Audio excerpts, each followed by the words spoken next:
Have you ever been interviewed? Have you ever filled out a survey? If you've done both, then you've participated in qualitative and quantitative research. Come on, pack up your bags and get on the bus, because we're about to journey through qualitative and quantitative research. Ba-da-da-da! Welcome to another Journey with Chris, where we will obtain new levels of knowledge and awesomeness. Hello, scholars. Today we're going to journey through the basics of qualitative and quantitative research.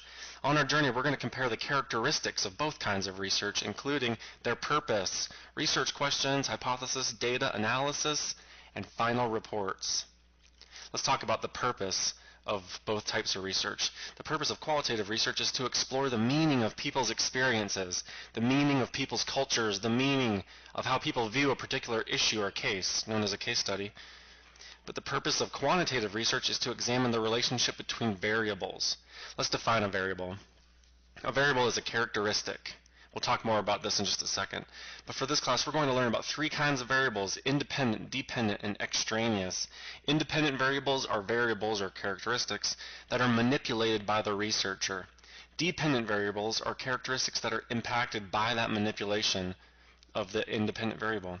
Extraneous variables are variables that are extraneous to what the researcher is really trying to focus on, and they're usually demographic information such as age, sex, race, ethnicity, things like that. So let's say a researcher makes a poster that says, "Hey, you probably got some of you or other people's pee or poop on your hands, so wash your hands." The researcher puts up that poster in one bathroom and doesn't put it in another bathroom. Then the researcher watches to see if more people wash their hands after peeing or pooping who were exposed to the poster compared to those who were not exposed to the poster. It turns out that more people washed their hands who went to the bathroom where the poster was. The independent variable in this study is the poster on the wall. It was manipulated by the researcher. The dependent variable was the characteristic of hand washing. It was the effect of there being or not being a poster in the bathroom. Some extraneous variables are the people in the bathroom's age, sex, race, ethnicity, and so on.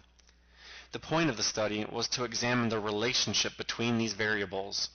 More hand washing, the dependent variable, took place in the bathroom that had the poster, which was the independent variable. Let's talk about research questions. Since qualitative research is exploratory in nature, qualitative research questions usually start with the words what or how, since these words imply discovery or exploration. Excuse me. For example, a qualitative research question could be, what are college students' experience in trying to eat healthy on campus? Or, how do college students celebrate the subcultural holiday of 420? Because qualitative research is exploratory, it typically does not have a hypothesis, which is a prediction. In a nutshell, qualitative research tries to explore, not predict, participants' views. Similar to qualitative research, quantitative research questions can start with the words what or how, but they might also include the word does in the beginning of the question. In descriptive quantitative research, research questions ask how much, how often, what's the relationship between variables, what's the difference between the variables. For example, what percent of male college students wash their hands after using campus bathrooms? Or what is the relationship between college student gender and hand washing practices after using campus bathrooms? In experimental research questions, this is where they might start with the word does, such as, does hand washing increase when a poster is placed in a campus bathroom? Compared to qualitative research, quantitative research does have hypotheses or predictions about what will happen in the study. Typically, in qualitative research, researchers collect more than one type of data in order to get a better, more holistic picture of what's going on in the field. The data used in qualitative research is almost always in what people say or their words. This data usually comes from interviews, documents like newspapers or journals, etc., observations, and audiovisual materials like videos or audio recordings. Researchers usually obtain multiple types of these kinds of data in order to answer a research question. All of this data comes from the field, which means the natural settings where participants are. In qualitative research, researchers go into the field and spend a lot of time there interviewing and observing the participants and their environments. It's also important to note that surveys or questionnaires are also known as instruments. Well, in qualitative research, there are no instruments, no surveys. In qualitative research, the researcher is the instrument. What this means is that the researcher acts as an instrument. The researcher is kind of like a living survey. They ask all the questions and make observations instead of relying on surveys to gather data. It's also important to note that a hallmark of qualitative research is its emergent design. This means that the way in which the study is conducted can change during the study. During qualitative research, it may become apparent that other forms of data from other groups of people should be included into the study. For instance, let's say that a researcher is studying college students' experience trying to eat healthy on campus. Originally, the researcher has planned to just interview a bunch of students, but let's say that during the interviews, the students keep talking about the ice cream area of the cafeteria and student union. How there's over 400 kinds of ice cream and you have to walk around the ice cream to get to the apples and on and about the ice cream bar. Well, the researcher hears enough students talk about this crazy ice cream bar that the researcher decides that observational data should be included in the study. She needs to see the ice cream bar for herself and see how it overshadows the apple bin. She needs to see why everyone's talking about this crazy ice cream bar. So the research design emerges and different kinds of data might be collected as the study goes on. The data for quantitative research is in the form of numbers. These numbers usually come from what people check off on instruments, which are surveys or questionnaires, or observational checklists and so on. So qualitative research looks at words, quantitative research looks at numbers. Let's talk about analysis. In qualitative research, analysis is all about creating themes. Researchers read their interviews, look at documents, observations, and audiovisual materials, and then they organize all of that data, all of those words, into themes. This can take a considerable amount of time. There are often pages and pages of interview transcripts to read. For example, let's say a researcher interviewed students about their experience eating healthy on campus. From the interview, there were over 80 pages of interview text to read. From those pages, the researcher was able to group the data or analyze the data, group it into three major themes, which were students believed that there was a lack of healthy options on campus, the students believed the healthy options were too expensive, and they felt that unhealthy options were just too tempting. It's important to note here that qualitative research is inductive in nature. That means that the research questions, the data collection, the analysis, and all that stuff is not based off of a theory or preconceived notions that the researcher has. The researcher lets the data speak for itself and form itself into themes without the bias of an existing theory or existing ways of thinking about things already. On the other hand, in quantitative research, analysis involves the use of statistics to crunch numbers and figure out what those numbers mean in terms of answering a research question. Qualitative research looks at themes, quantitative research and analysis crunches numbers, statistics.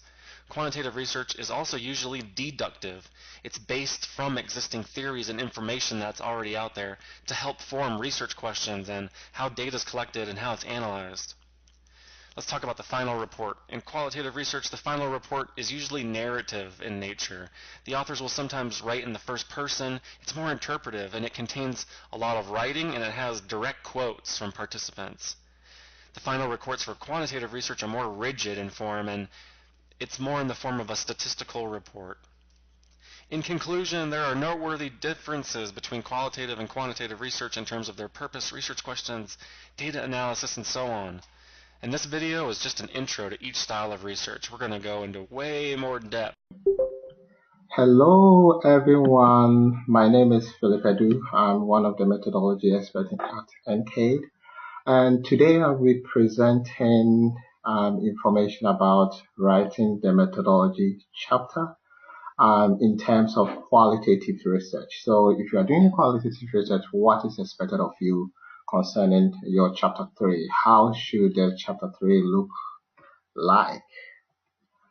So let's move on to the next one. Okay, so before I talk about what you should write in your chapter 3, this is just a basic information about the difference between the qualitative research and quantitative research, right? For quantitative research, as you all know, you are collecting information or making observation to test hypothesis or a theory, right? So you go out there, you collect your numbers, you use a survey and gather information and use it to test your hypothesis or theory.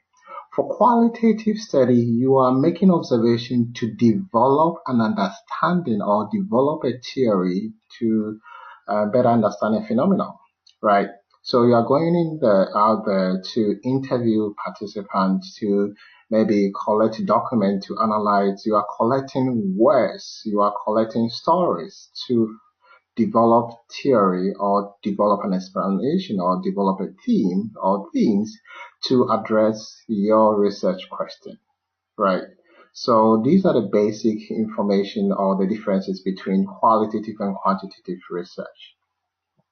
So when do you have to conduct a qualitative study?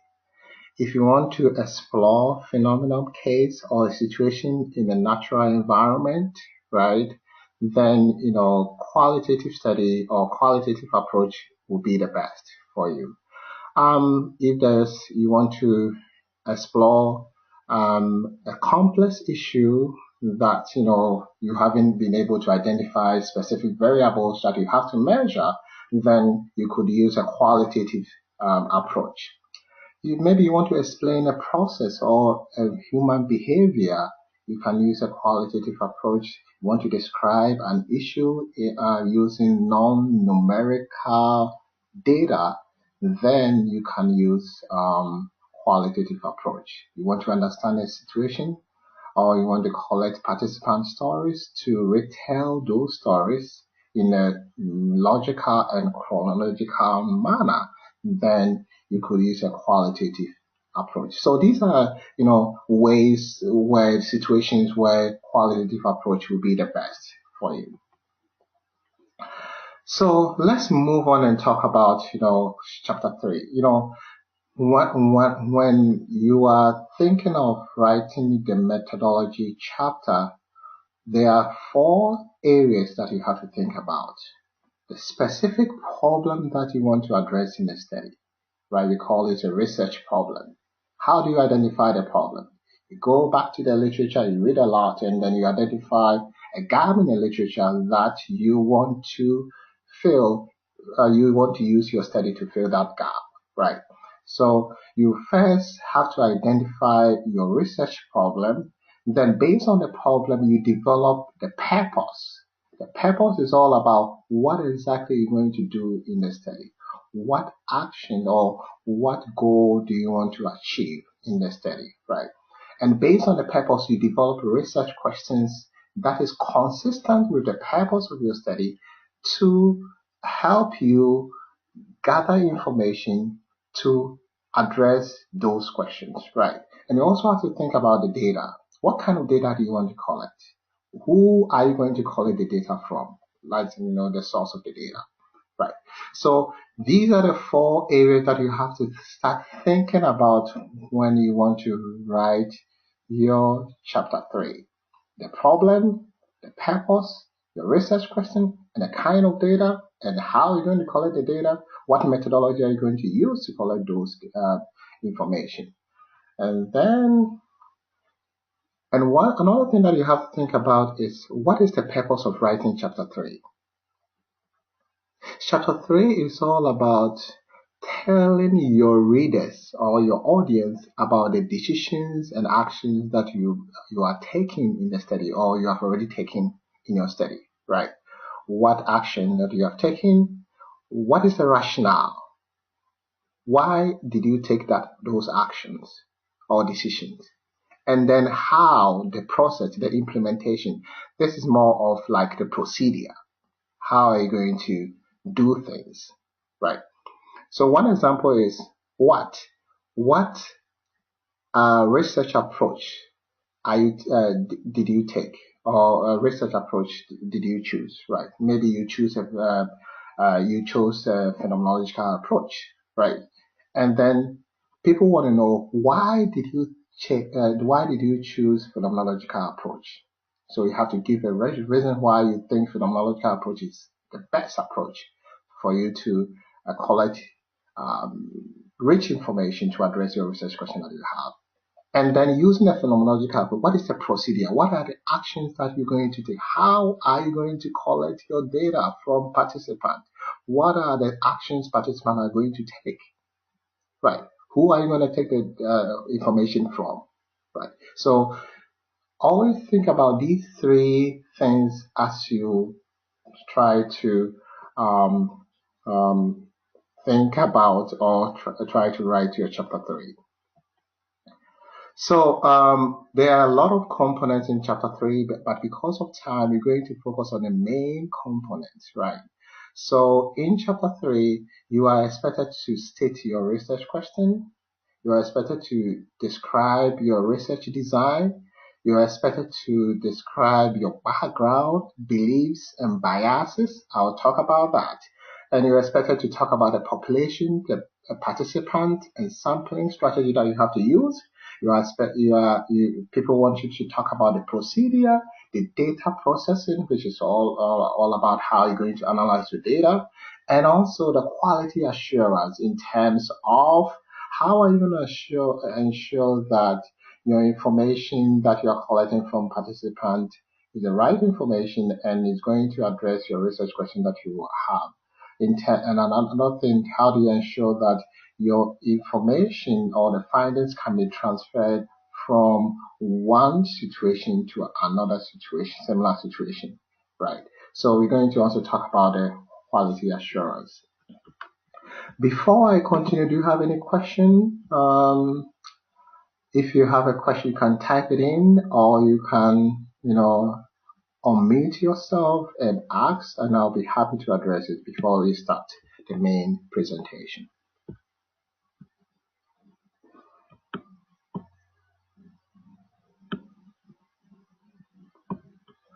Okay, if there's no question, I can go ahead and continue the presentation. So, your chapter 3, you start chapter 3 by giving an overview, right, of what your chapter 3 is going to be about, right? So first you describe, you give a brief information about the problem that you want to address in your study, and then a brief information about the purpose of your study, and then you tell your readers about what you're going to present in chapter 3, right? So that's all about overview. The next step is to talk about your research question, right? What specific questions that you want to address in your study? And then you have to also add a justification. We call it rationale, right? You have to provide an argument supporting the need to address those questions, right?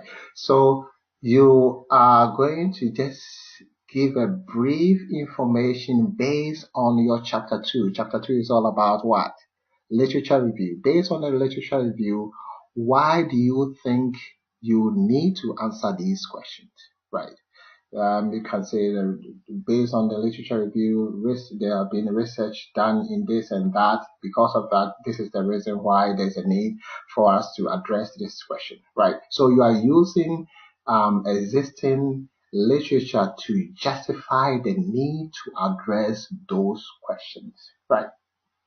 Then, and also the type of question, you have to also think about this too. One example is, I have an example of how your research question should look like. How does mental health stigma influence health-seeking behaviors among teens with mental health problems? So as you can see here, your qualitative research question should be open-ended, right? So your answer will not be, it will not be like close-ended where you can say, is there a relationship between two variables or something like that where your answer will be no or yes. It should be an exploratory in nature. You are exploring, so you can start with how, right? You can also start with how, why. So the most important thing is that make sure that your research question is open-ended in nature so that you can collect participant story to address those questions. And I have a lot of presentation on that, the types of research question. If you want more information, you can email me and I'll be happy to give you that information. So the next one, after talking about your research question, the next one is your research design. think about it as your research approach, right? So you are expected to state a specific research approach for your study, right? So by telling your readers what the approach is all about, right? And then you give information about why do you think the approach is the most appropriate, considering the purpose of your study, right? And um, the kinds of data that you want to collect. I'm just making the correction. The typo here is the purpose. Okay. So based on the purpose of your study and also the kind of data that you want to collect and the source of the data, why do you think maybe phenomenological approach is the best approach for your study, right? So this is where you present a justification. As I said, chapter 3 is all about telling your readers what you're going to do and why you're going to do it, right? And then because we are doing a qualitative study, it's very important you also talk about specific um, philosophical paradigm, right? And philosophical paradigm is all about beliefs held by a group of researchers that informs the way they do research, right? And I'm going to give you examples of that philosophical paradigm. Okay, concerning the research design, we have, 5 main research approaches. It doesn't mean that you can't have other approaches. You can choose other approaches. Sometimes students even combine 2 approaches. Some people can say that I'm doing narrative phenomenological approach, right? I'm using narrative phenomenological approach. So you can combine approaches. You can also use other approaches apart from these 5. These 5 are the popular approaches researchers use. So as you can see from this diagram, if you want to, capture participant stories, right, and then analyze them and then retell those stories, then you can use narrative approach, right? If you want to just capture participant experience, so this means that participant they have passed through some experience and then you want to capture those experiences and then analyze it and then make sense of those experiences. It's more of a phenomenological approach. You can use phenomenological approach. If you want to develop an explanation or develop a theory or a model to explain a process or human behavior or a situation, you can use grounded theory approach. If you want to study a complex situation, well-defined situation by using multiple sources of data, then you can use case study. A well-defined case, well described in terms of the location, the time, and parameters, and then you want to better understand what is really going on with the phenomenon, and by using multiple data, more than one forms of data, then you can use case study. If you want to go to participant environment, observe what they are doing or any activities that is happening in their environment, is more of ethnographic approach, right? You go there, sometimes you have to, you participate or sometimes you observe what they are doing and then you do record all the information. Sometimes you have to interview them. It's all about ethnography, right? So these are the 5 approaches. So you can use this diagram to decide which approach that you want to use for your study. As I said, you can type in your question and I'll be happy to address them. So after you have decided, okay, maybe I want to use phenomenological approach, then another thing that you have to think about or describe is the philosophical paradigm, right? What paradigm informs the approach that you want to use? What is the meaning of those paradigms? With respect to the paradigm, what is the ontological stand? Ontology is all about the study of reality, right?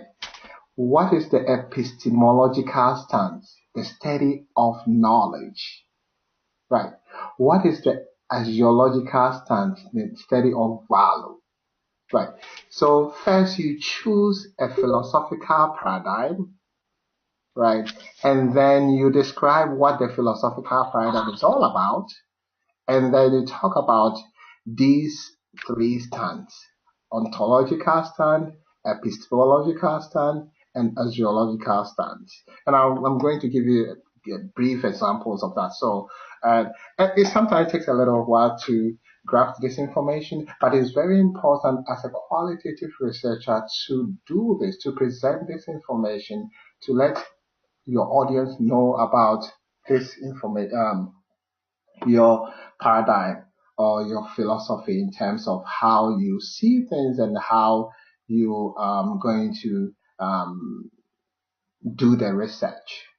And then you have to present information about how the paradigm inform your research approach that you have to use. Okay, so in terms of ontology, epistemology, and axiology, it's also called philosophical assumptions, right? So what is the meaning of, in terms, when you are doing a qualitative study, in your ontological stand is that we have multiple realities, and that each reality is subjective. Why are we saying that? We have multiple realities because you go to participant may have passed through similar situation, but their explanation of the situation might be very different based on their background. So you're going to get subjective meanings or realities from each of the participants, and sometimes you're going to get multiple meanings or realities because they have different background. Am I making sense here? It's all about ontology. Ontology is more about the study of reality. For quantitative study, reality is seen as we have single reality, where we have single truth. But for qualitative study, you have multiple realities because the participants have different views of what they are passing through, right? You can have 10 participants, they will pass through the same thing, but they give you different explanation. Or people can pass through the same issue, but their reaction might be different because they see things differently. That's why you have multiple realities. It's subjective because it's influenced by individual background and biases. Epistemological stance is all about knowledge. How do you arrive at knowledge? For qualitative study, you closely interact with your participant. Because you closely interact with them, your background, you might influence how participants think about issues, or you might influence how you and participants come up with knowledge. One example is that, let's say you are going to do an interview, right? And then during an interview, the beginning of the interview, you introduce yourself to participants, right? And then because of your introduction to participant, participant has passed through some issues that you as a researcher have passed through the similar issues. Because you gave your background information to the participant, there's higher probability for you to build trust with the participant. And when you build trust, the participant will be open to give you all the information that you need. So you see how your interaction with participants influence the information that you get from them.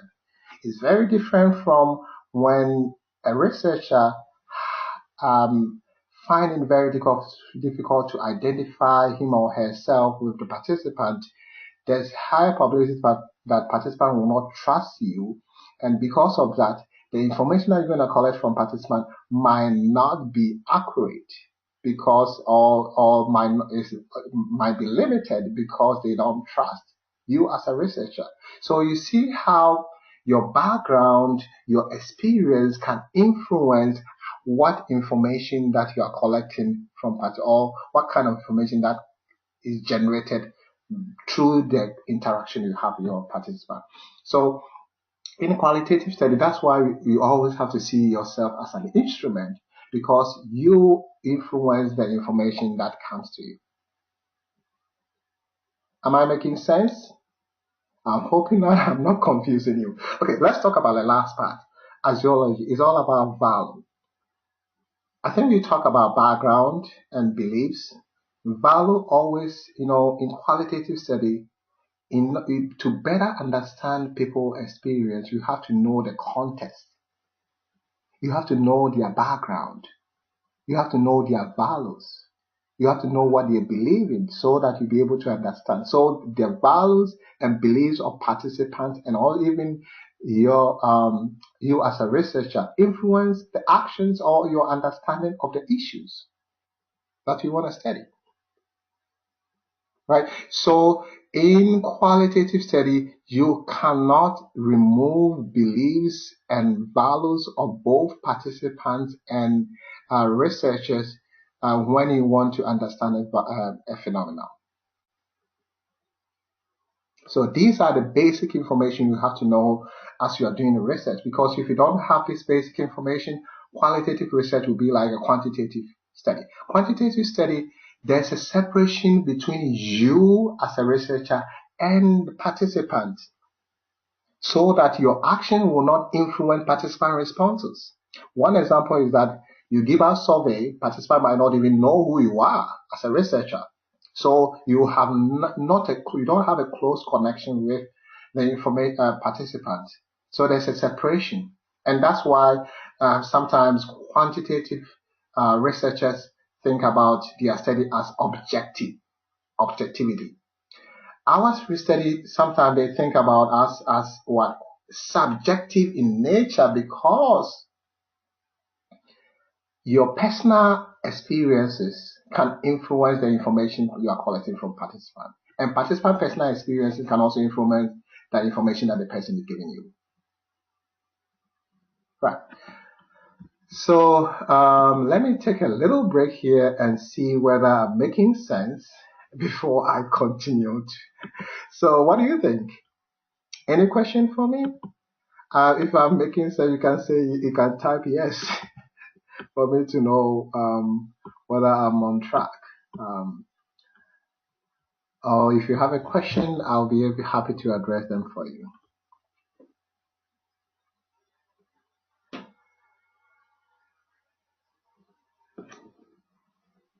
Okay, so if nothing, then I can go on. Maybe I'm doing a great job, so that's why I don't have any questions coming. Okay, so the next one that you have to think about is the philosophical paradigm. So there are a lot of philosophical paradigm associated with qualitative study, but for the purpose of this presentation, I'm just going to focus on three, right? So one of the paradigm is transformative paradigm, right? So transformative paradigm, think about this is this way. For those who are have the researchers who have this kind of idea or belief, they think that research should be done to help to improve the lives of participants. So they think that you have to do research to you have to involve participants in the study. At the same time, you have to, after doing the research, what you come up with should address the issue or the problem that participants have. So you are doing research for participants to address the needs of participants. So we have a research approach called participatory research, where you actively involve participants for the study. So if you are using participatory research approach, then I think that transformative paradigm will be the best paradigm to consistent with the approach that you want to use, right? So what is the ontological stand for a person using transformative or a person with a transformative paradigm? So with ontological, as I said, is all about the study of reality, right? So this means that you are actively involving participants in the study in constructing reality, right? So you are doing research. Um, Most of the time, let's say you are doing action research where you identify a problem that participants have, and then you try to involve them to solve the problem as you are collecting your data and to better understand what is really going on. For an epistemological paradigm or epistemological stand, is all about giving actively involving participants to arrive at the solution, right? So this means that when you're doing research, after collecting the data, you have to involve them to analyze the data and then in a way that makes sense to them, right? And in terms of a zoological stand, you have to take into consideration the beliefs and the values of participants in order to help in constructing the reality. You see how it is? So you can use the same thing for the social constructivism, where there's a belief that knowledge is acquired based or reality is formed based of individual people in interaction in a society. So this means that knowledge or reality is developed based on the interaction between an individual and the society, and then based on that the knowledge is formed. So with this kind of perception or with this kind of belief, for the ontological stand, you and participant are developing reality. So you interact with participant and develop reality. One example is using a phenomenological approach, where you have identified participants who have passed through certain experience, and then you want them to talk about it. As you are talking to them, you and participant are constructing some reality here, right? And this moves us to the epistemological stand, where you co-construct or co-create reality, right? You interact as you interview them, have the conversation, you are constructing some reality, right? And also, it's very important for you to take into consideration their beliefs and values for you to really understand what is going on. So the last one that I want to talk about is pragmatism. So look at pragmatic. A person with a pragmatic paradigm thinks that for every problem there are multiple solutions, right? There are a lot of solutions for a problem. So a pragmatist will go and identify all the possible solutions, assess the strengths and the weaknesses of the source solution, take some of the solution that works and use it to address the problem that he has identified. So the pragmatism. Yes, there's a question there? For you. Yeah. Using a transformative philosophical paradigm, the participants are involved in the analysis and design. Is this involvement met if only one participant is consulted about questions, or are more needed? That's the question about transformative philosophical paradigm. For that, you could focus on. It depends on the number of participants that you want to involve them for the final data collection. So this means that if you want to involve about maybe 31, as you said, then I think it makes sense to focus on about maybe 1/3 of them, or maybe you could identify people who we call it gatekeepers, or gatekeepers. So you can identify maybe 1/3, or maybe about 5 or 6 of them who you think have knowledge about a topic that can or have a very have a great experience concerning the issue that you want to talk about, or you want to focus on, and based on that, you can communicate with them to help you to construct the research question, the interview questions that you want to use. One example is, let's say you want to focus on seeing whether there is a specific program that has been already implemented to help address the problem of the participant problem. You can focus on those providers, right, to find out from them the kind of questions that you should ask participants to better understand whether the program is working or not. So you can seek knowledge from them and they'll be able to provide it. So you don't have to focus on all of them in terms of construction of interview question. It's the same thing as when you after collecting the interview, the transcript, and then analyzing the data, you can identify key members, key participants, and then help you to do the analysis. Because of time and resources, you cannot focus on all of them to help you to involve all of them in the process, but you can involve some of them in some areas based on the availability. I hope I... And another question, hopefully that answered the question. If not, feel free to, okay, she says thank you. Another question came in when we're talking about these assumptions. As you go through, if you could touch on what these assumptions look like when doing a case study. Oh, I think that, so what happened is that you have to think about it this way. After identifying a case study, you have to think about what is case study all about, right? Case study is identifying a specific, well-defined problem, right, or a case, and then trying to gather more information, not only from one source, to better understand what is really going on.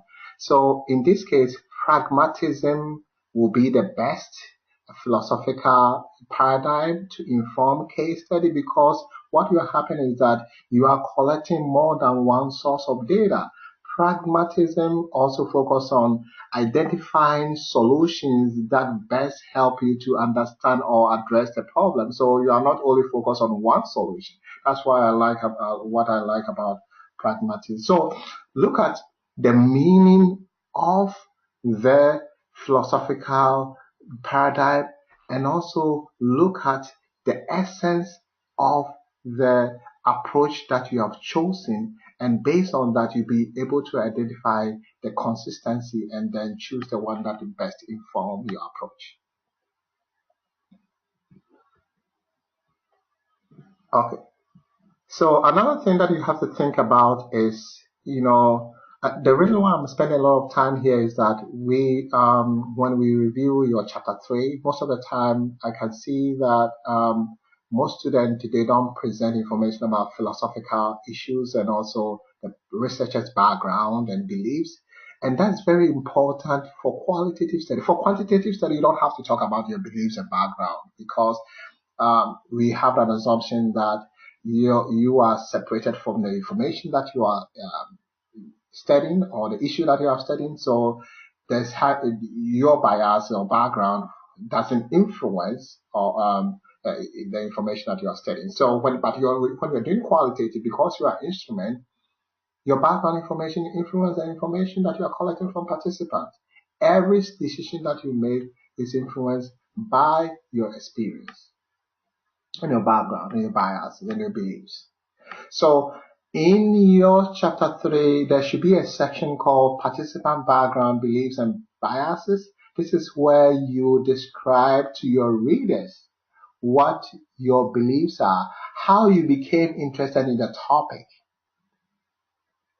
What are your experiences? You shouldn't talk about experience that has nothing to do with your topic. Right? Talk about experience that has something to do with your topic. Your beliefs, your biases, is very important for people to know, because when I know your beliefs and biases, I'll be able to understand why you are thinking certain way, why you make some conclusion, why you analyze your data this way, why you arrive at this such conclusion. The reason being that you might have a researcher who can do the same thing that you did in your study. but the researcher will arrive at the different findings. Why? The reason being that the researcher may have different background, experiences, and beliefs. So a good qualitative researcher always have to describe their beliefs, describe their background, for readers to better understand your findings, and also to increase credibility, right? So to know that, okay, this is your background, this is the information. Let's say you want to find out, okay, information about the experience of women who have passed through domestic violence, right? And then you became interested in that topic because you have passed through such situation before. You have to let your readers know about it. Because if you let your readers know about it, they will better understand why you came into that conclusion, why you are asking your participant in certain kind of questions, and why participants trust you, because participants know that you have passed through the same situation that you want to collect information about. So see yourself as a liaison between participants and your audience, right? You are being instructed to go to participants to collect information from them. And that information that they are giving you is also informed by their background beliefs and biases. And you receive those information, and also you have your background belief and biases that you're going to use to interpret those information and then report that information to your audience. That also audience, they have their beliefs and biases. So you see the situation? So as a researcher, you have to not only collect participant stories, but you also want to collect participant background information, like whether the agenda, their situation that they are in right now, their location, if it's possible, what they believe in, what are their biases, to help you to better understand participants, right? And then you also have to know yourself, right? And then sometimes you have to bracket those biases so that you'll not have much influence on how you interpret your data. And you report that information to your audience. So as you can see here, you collect information about participant reality and experiences, right? And then you also capture the context and the background of participants so that you better understand what is going on with participants. They give you information about their multiple realities or perspectives about an issue. Then you analyze it, and then you present the findings, and then you analyze it, identify themes that represent the data that you collected from participants, and then address your research question. As you are doing that, you have to know yourself, you have to know your background biases so that you can bracket those. You can, always think about trying to put them in a box so that you do not have an undue effect on the information that you are analyzing. So these are the things that you have to think about in terms of the background and biases. So you have to be aware of your values. You have to make sure that have to make your values or your background known to your audience. You have to also get to know your participant and also build trust by sometimes telling them about your background. If it's very important, it's going to help the participant to open up. You have to also distinguish between your views and the views of participants. And you have to pay attention to your context and participant background and beliefs, because that information will help you to better understand the experiences that they are presenting to you. So after you talk about your background, then you come back to your participants, right? You talk about the population, participant, and sampling strategy. The population can be community that you are going to focus on. So you describe the context, you describe the situation there. And then you can also talk about the specific participant that you are going to focus on. So, and you have to tell your audience or your readers about why those participants are appropriate for your study. Why do you think that you're going to be able to collect rich information from them? Right. And then you also have to collect information about their, you have to talk about the sampling strategy that you have to use, right? And why you think that strategy is very important in helping you to get the right participants to collect data from. And also have to talk about number of participants and why it is appropriate for your study. So concerning the sampling strategy, we have the two main ones, which is the purposive sampling and convenience sampling. That's what a lot of students use. But we also have some of the sampling, qualitative sampling strategies that you could use. And one of them is intensity sampling. So intensity sampling is all about your samplings. How you sample participants is based on the information that you want from participants, right? So let's say you are looking at a complex issue, and part of the complex issue you need maybe a few participants, but another part of the same issue you need a lot of participants. So you are allowing how the issues is to help you to determine the the number of participants that you need to have. One example is that let's say you are focused on an issue where after interviewing participants, you realize that I think there's some complex information that came out. So you can go based on the complex information, you can go back to specific participants and see whether you can get more information about that so that it help you to address the issue that came up. So it's called intensity sampling. You are allowing the phenomenon to address your research, to address the kind of participant you have to focus on and the number of participants that you have to focus on. A question about sampling techniques. If you could please give a practical example. Okay, so one practical example, let's say you want to use purposive sampling. So the example I gave you, the research question that I gave an example that we can go back to that research question. So your research question is, how does mental health stigma influence health-seeking behaviors among teens with mental health problems?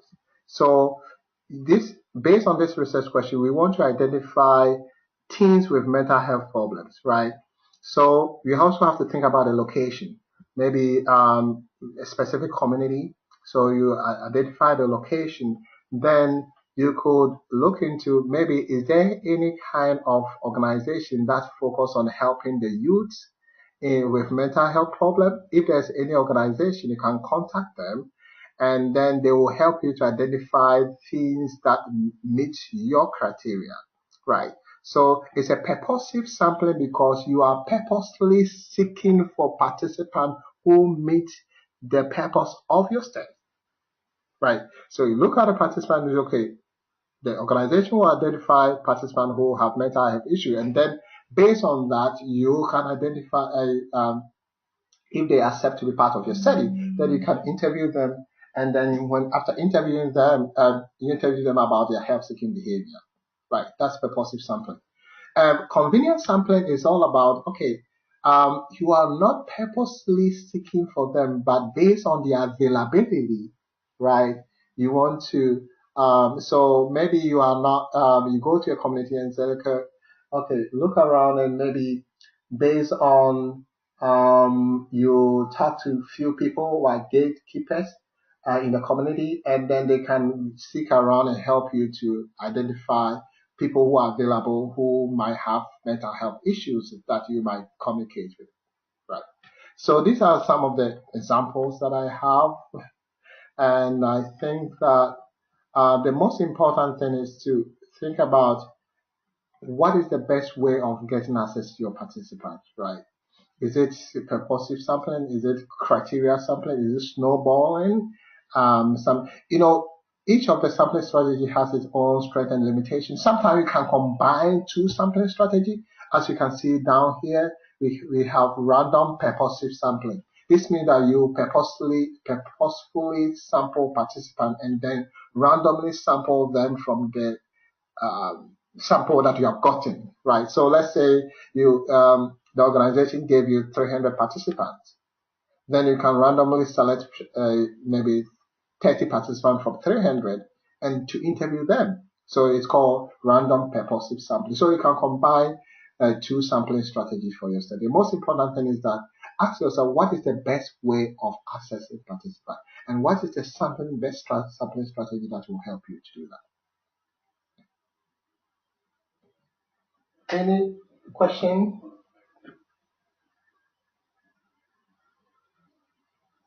Okay, so then I can go on and talk about the number of participants for your study. So for a qualitative study, we don't have a method to determine the number of participants for your study. So it all depends.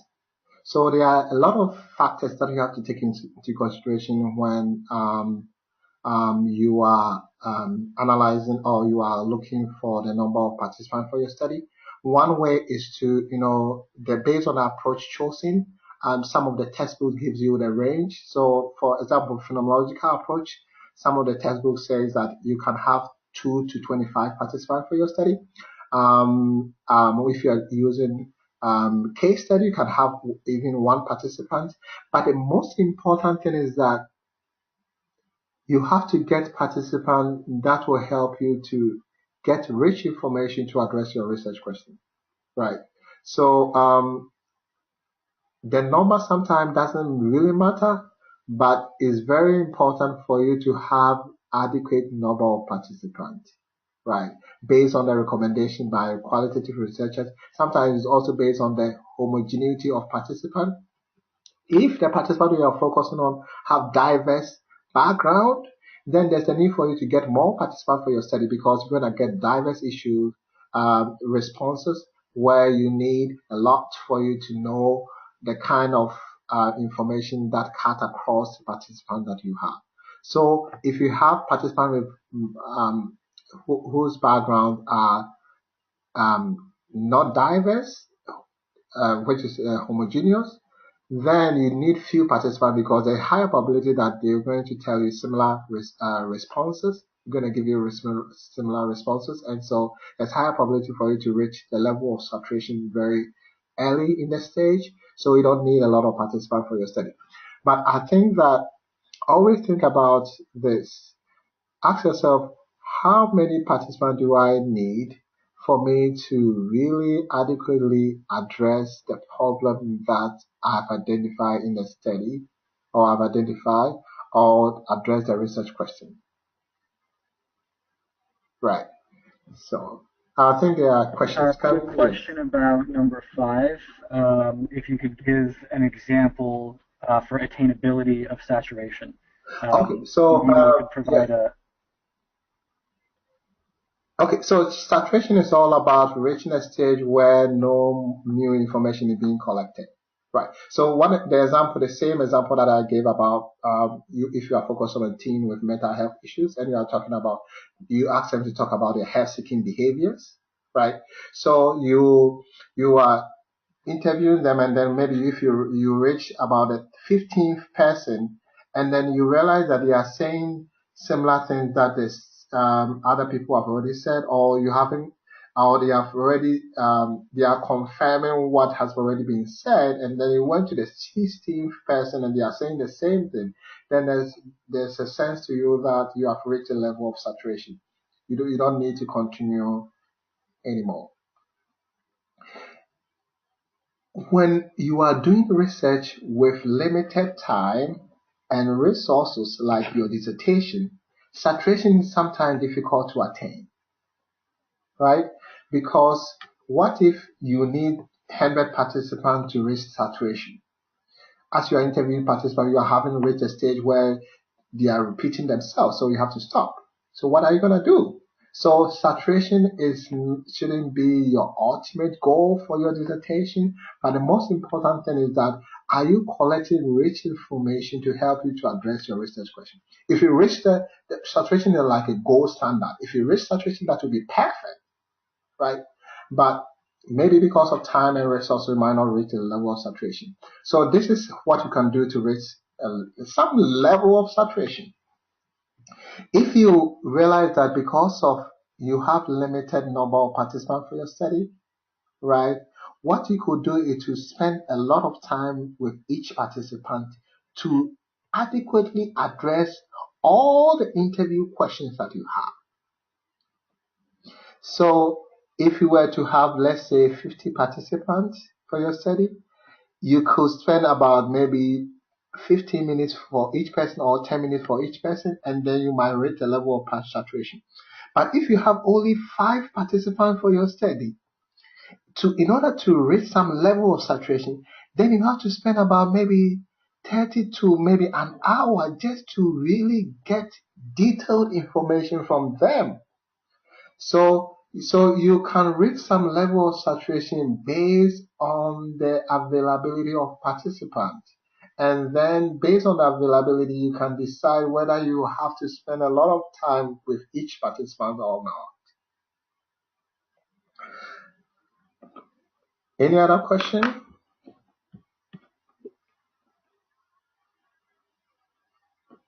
Okay. So I can move on to the next one. Okay, when it comes to procedure, you are just given step-by-step process of collecting your data. So step-by-step process in terms of describing where and how you are collecting, you collected the data, right? In terms of the kind of data you collected and who did you collect the data from, and how long from each person that you collected the data from, and specific action that you took in the data collection process. Did you do observation? Did you spend a lot of time with participants? How long did you spend time? What kind of question did you ask them? What did participants do in the study?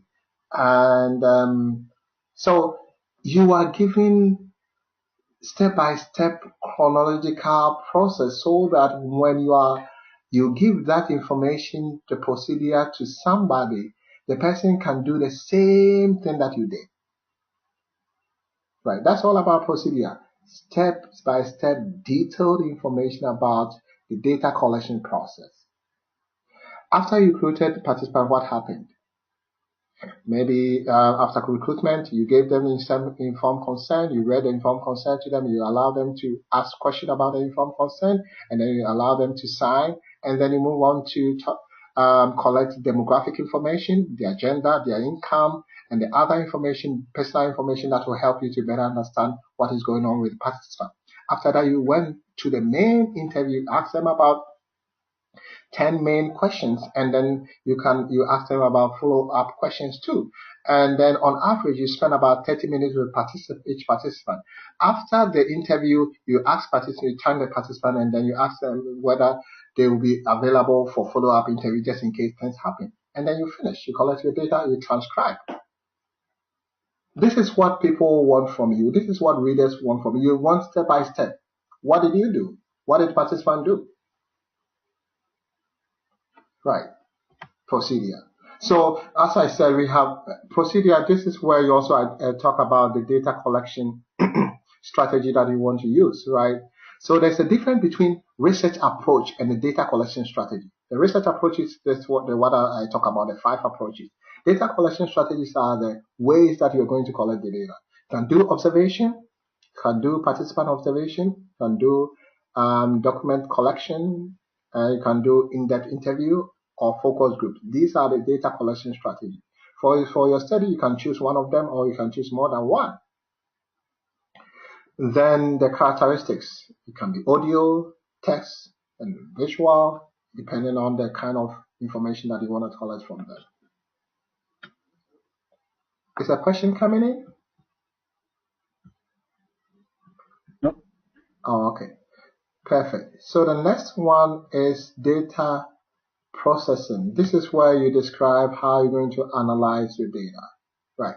It's a qualitative study, so the context is very, very important. The background information of participant is very important. So you have to talk about how you're going to analyze the demographic information or participant characteristics.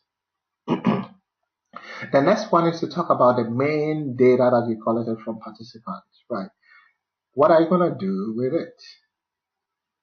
So concerning the data analysis process, we call it coding, right? Coding is just assigning labels to significant information that you receive from participants so that you'll be able to develop themes to address your research question that you have, right? So you always have to start with the coding process. You start coding, assigning labels, and after coding, you have to sort them, right? Group them into categories based on the similarities, right?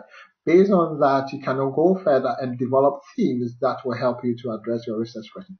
Sometimes you can develop theory, especially when you are doing a grounded theory, where you want to develop a theory to better understand the phenomenon that you are focusing on. Right. So I have a presentation on data analysis. If you want more information about that, you can email me and I'll be able to send you the PowerPoint and the video too. The next one is the quality assurance. Today I'm going to just talk about the three basic information about quality assurance in terms of qualitative study. So the first one is the credibility, right? Because it's a subjective process when it comes to qualitative study, you have to make sure that your information is credible. How are you going to do that? You accurately present how you analyze and collected your data from participants, how you derive findings from the data that you have, and when you are presenting your findings, you have to bring context to it. And also, another way is to collect more than one source of data. Like you can use interview and focus group at the same time. So I used to really know trying to increase the credibility or trustworthiness of your information. The next one is to transferability. This is where you describe the context in such a way that readers will be able to, or future researchers can be able to transfer your information or your findings to similar context. Because you were able to describe the context in a detailed way, research will be able to transfer that information. So making your study transferable means that describing the context in a very detailed manner. And the last one, dependability, is where you ask yourself whether the findings is dependable in terms of you clearly present step-by-step information, right, about how you collected your data and analyzed your data. If you do that, it's very important for future researchers to do the same thing that you did, repeat the same thing that you did and get a similar result. And also, you describe the paradigm that informs your study and also your background information and your role in the study. I think that also will help a lot to ensure quality of your findings. Okay, I'm really honored and happy to lead today's discussion. I will introduce some basic knowledge about the quantitative survey method, and so that you can come up with some valuable opinions or ideas. To begin this presentation, let's briefly look at the two approaches of IS research, the quantitative and qualitative approach. Quantitative approach, it relies on the positivist social science, which emphasizes discovering the causal relationships and careful empirical observations. For example, survey and experiments are the two commonly used methods for this approach. In contrast, qualitative approach, it relies on the critical or the interpretive social science, which emphasizes providing meaning to the social action. For example, case study is one of the commonly used methods for this approach. So today's topic would be on the quantitative survey method. I would like to organize my presentation by following the process of conducting a quantitative survey research. Usually, quantitative researchers, they start by identifying a research area or topic. However, an area is usually too broad to address within one study. So the next step is very important. Researchers, they need to narrow it down or focus it on more specific research questions. This requires a comprehensive literature review and also developing hypotheses that usually comes from theory. So this is the first stage of conducting a quantitative survey research. It's called exploration. And after this first stage, usually we will come up with an empirical research model. Then we need to develop the measurements for the variables in our research model, which is called operationalization.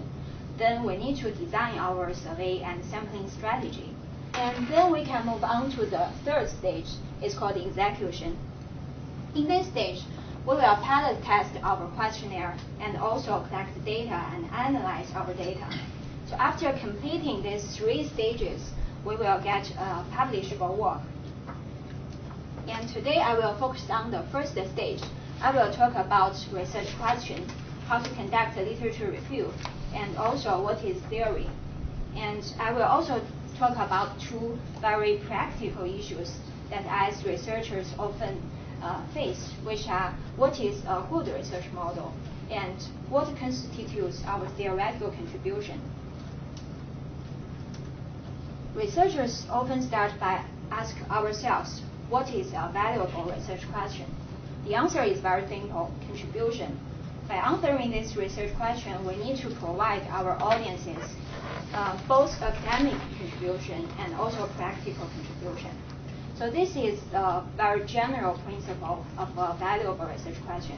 And to be more practical, a research question needs to be specific because we need to address them within one study, but they cannot be too narrow because narrowly focused research questions, they can only provide binary answers like yes or no answers to explain the phenomenon.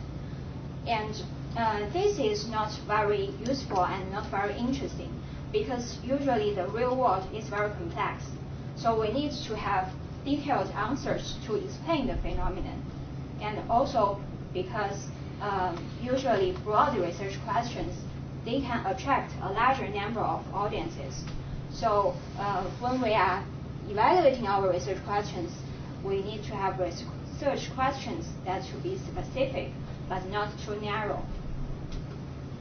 Then we need to know how to identify our research questions.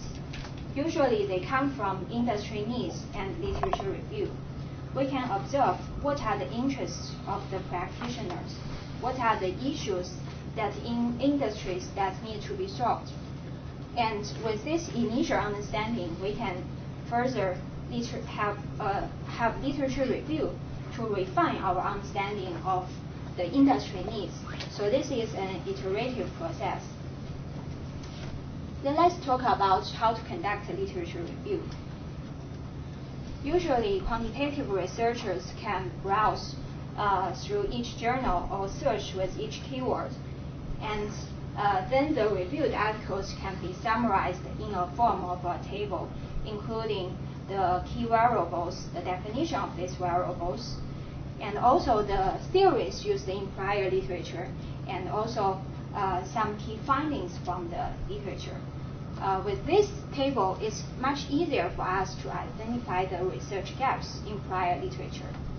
Usually the research gaps, they can come up with the ambiguous concepts. So some concepts, they are not well defined in previous literature. So this gives us an opportunity to redefine these concepts and test their impacts. And the gap can also come from incomprehensive relationships in prior literature. Some of the relationships, they are not examined in prior literature, so we can examine those relationships. And sometimes prior literature, they give us controversial findings, so we can provide our own explanation to this phenomenon to address these controversial findings. And thirdly, there are some emerging contexts. For example, like the social networking sites or the social shopping behavior. Those are the emerging contexts. So there are some unique characteristics about this emerging context. So these unique characteristics, they are not captured in prior literature. So this gives us an opportunity to study those underexplored characteristics of this context. Then with research question and literature review, then we need to formulate our research model and develop our hypothesis. Usually they come from the theory. To properly use theory or build our own theory, we need to firstly understand what is a theory. There are 4 building blocks of a theory. The constructs, it captures the what are the concepts that are important to explain a certain phenomenon. And propositions, it tells us how these constructs they are related. And also logic tells us why these concepts they are related. And also theories, they also have their boundary conditions, which suggests us under some conditions this theory can apply, and under others this theory cannot apply. Now you may still wonder what are constructs, what are propositions, so I will explain these 4 building blocks one by one. In our daily language, we use different concepts. For example, like a car's functionality, a firm's innovation capability. These are the concepts. But the concepts, they have different levels of abstraction. For example, some concepts like a person's weight or height, they are very precise and very objective. But some other constructs, like a person's personality or intelligence, they are very abstract and very hard to visualize. So constructs, they are those abstract concepts, like a person's intelligence. So considering the constructs, they are very abstract in nature. They cannot be measured directly. Therefore, we need to have the measurable representation of constructs, which are called the variables. Like we use IQ score to represent the abstract construct intelligence. And in order to measure those variables, we need to develop their measurements, which is called operationalization. And the second building block, propositions, they are the relationships between the abstract constructs. For example, x and y, they are 2 constructs. So the proposition statement of x or y could be, if x occurs, then y will follow. One important thing about propositions is that propositions, they should be testable. However, like constructs, propositions, they are built at the theoretical level, which means they cannot be tested directly. We need to have the empirical formulation of propositions, which are called hypotheses, which are the relationships between the measurable representation of constructs, the variables. So to make this clearer and have a bigger picture of them, let's look at this figure. For us research, there are 2 planes, the theoretical plane and empirical plane. On the theoretical plane, we have constructs. They are the abstract concepts, and their relationships are called propositions. And in order to measure those abstract concepts, the constructs, we need to have the variables, which are the measurable representation of the abstract constructs, and their relationships are called hypotheses. However, when we are developing our hypothesis or proposing our propositions, we cannot randomly choose any 2 constructs. We need to provide our argument or justification why these 2 constructs they are chosen. So this is the logic of a theory. It provides the explanation of the relationship proposed. Even though theories they are very powerful, they are constrained by their assumptions about value, time, and also space. For example, some theories they have implicit cultural assumption. They can apply to individualist culture but not collective culture. Some theories they have the spatial assumption. They can apply to some locations but not others. And also some theories, they are constrained by the temporal assumption. They can apply to early stage of human behavior, but not the later stage of human behavior. So these are the 4 building blocks of a theory. And there is another term that is very important about the theory, which is the unit of analysis. It refers to the unit of the target under investigation. For example, if we want to understand people's online shopping behavior, then our unit of analysis is individual. If we want to examine a project team in organizations, how they create knowledge and how they make a decision, then our unit analysis is a group. And if sometimes we want to understand a firm's innovation capability, then our unit of analysis is the organization. Understanding unit of analysis is very important because it shapes which types of data we will collect, and also who we will collect the data from. For example, if we want to understand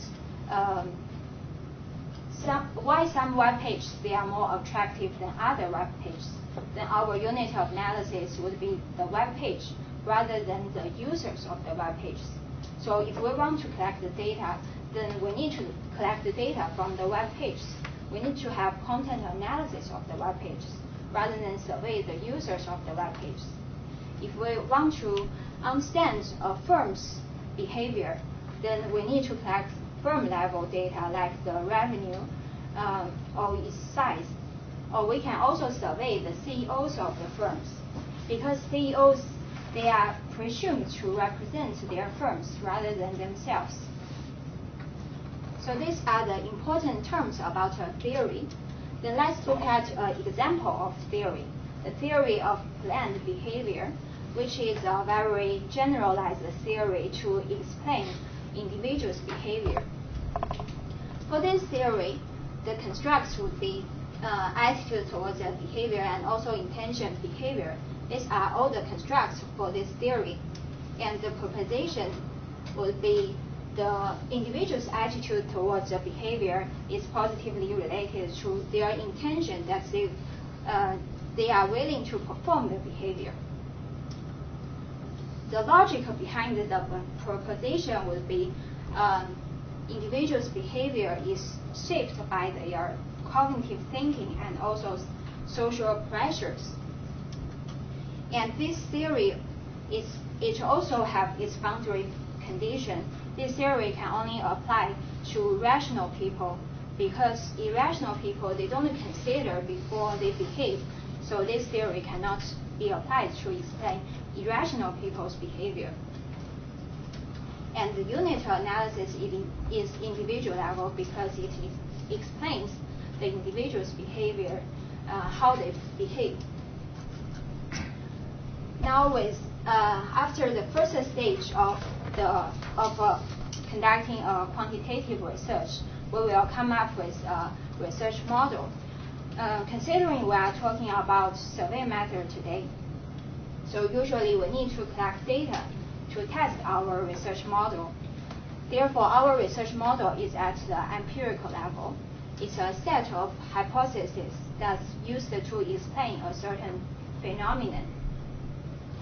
A research model usually has the components of independent variable, dependent variable, the causal relationships, and also some research models, they may have the moderators, mediators, and control variables. Let's look at an example. In this research model, the first 3 use of IS systems, they are the independent variable, and they are positively related to the mediator variable, and also they have a positive impact on the dependent variable. Also, the moderator variable, they will change the strength from the independent variable to the dependent variable. And the control variables, they are also very important for us to formulate our research model, but they are not the focus of our study. What is a good research model? good research model needs good variables. So researchers need to derive their variables from theory, and we also need to provide clear definition of these variables. And this definition should be consistent with our unit of analysis. And when we are conducting a research, we can also regularly ask ourselves, is our variable measurable, intuitive, and as a whole, are our independent variables sufficient and necessary? We can keep asking ourselves these questions. A good research model also needs good hypotheses. These hypotheses, they should indicate the causal relationships between the variables, and they should be consistent with our research question and the theory we use. These are some examples of the hypothesis statements. For example, A and B, they are positively associated. If A is high, then B is high or B is low. So this is the theory we mentioned before, the theory of planned behavior. And this paper published at the Miss Quarterly, it actually studied the antecedents of the TPB. So it contributes to the existing theory, the theory of planned behavior, by adding some new constructs. So so this paper's theoretical contribution is on the what part, by adding some new constructs to the existing theory. And we can also contribute by the what part by redefining existing constructs. For example, this is the existing theory or literature. This existing theory suggested that IT investment is positively related to firm performance, which means if firms they invest more on their IT, then they will perform better. And this paper published at the Organization Science, it classifies the IT investment into 4 different categories. So there are 4 different IT investments, and they found that this IT investment is negatively related to innovation. This one is positively related to innovation. So this paper, they contribute to the existing literature or theory by redefining existing constructs. And we can also contribute to the how part of our theory by adding new propositions. This is the existing theory or literature. The IT competency is positively related to firm performance, which means if the firm has very high IT capability, then their performance will be better. But this paper, they actually found a missing link in this relationship. It suggested that the IT competency is positively related to organizational learning and then have positive impact on the firm performance. So this paper, they contribute to the existing theory by adding new propositions. This is another way by contributing to the how part of a theory. Also the same theory, IT investment is positively related to firm performance. And this paper published at Miss Quarterly, they found out that there is another variable that will change the proposition, the existing proposition. They found out that under the low level of environmental turbulence, IT investment is positively related to efficiency, but under high environmental turbulence, the IT investment is positively related to innovation. So they contribute to the existing theory by proposing propositions with different strengths of direction. And this is the third theoretical contribution by adding on the why part of our theory. This is the most fruitful theoretical contribution, but it's the most difficult one to achieve. So for a lot of IS studies, they look at the organizational adoption intention of information system. And in the existing literature, there are 2 streams of research. one stream of research, they relies on the diffusion of innovation theory. They look at the characteristics of information systems. So they propose that the characteristics of the IS, like the compatibility, the complexity, the relative advantage of IS, can have positive impact on organizational adoption intention of information system. So this is one existing stream of research. Another stream of research is they propose the characteristics of the organization can actually influence their organizational adoption intention of information systems. So these are the two existing streams of literature looking at organizational adoption intention of information systems.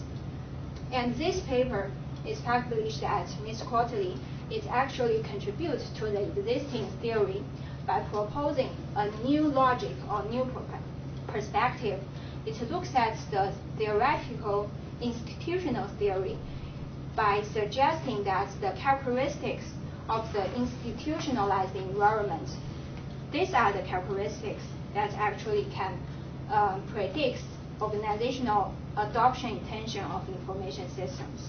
So this paper, they contribute to the existing theory by looking at a different perspective or different logic.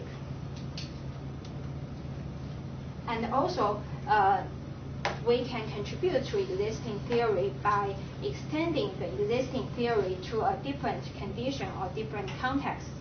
Like this one, this is the classic theory of IS, the TAM.